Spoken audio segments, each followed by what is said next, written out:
বাঙালিদের না দুর্গাপুজো শেষ হয়ে গেলেও পুজোর রেশ কিন্তু এত সহজে কাটে না। জগদ্ধাত্রী পুজো অবধি পুজোর রেশ রয়েই পুজো তো যায়। শেষ, কিন্তু বাড়ি বসে থাকতে ভালো লাগছে না, তাই গুড্ডুকে নিয়ে আজকে চললাম লেক মলে মলে। গিয়ে গুড্ডু প্রথমে উঠে পড়লো কার রাইডসে, তারপরে গেল গুড্ডু লেক মলে আসার প্রধান আকর্ষণই হচ্ছে এই কিডস ক্লাবটা।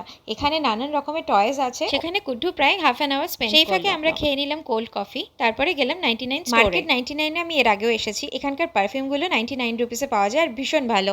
তার সাথে আছে সিরামিক বোল যেগুলো ভীষণ অ্যাট্রাকটিভ আর প্রাইসও খুব রিজনেবল। তার সাথে আছে কিডসদের নানান রকমের টয়েস আর নানান ধরনের অ্যাক্সেসরিজ। হ্যাঁ, তবে সব কিছুর প্রাইস কিন্তু 99-এর মধ্যে নয়, তার সাথে থেকে একটু বেশি প্রাইসেরও কিছু আছে, তবে খুবই রিজনেবল প্রাইস। লেক মল থেকে বেরিয়ে বেশ অনেকটাই রাত হয়ে গেছিলো, তাই আমরা চলে গেলাম বেহালার চাউম্যানে। পুজোর সময় তো রেস্টুরেন্টে খাওয়ার মতো অবকাশই থাকে না, যেহেতু এত ভিড় হয়।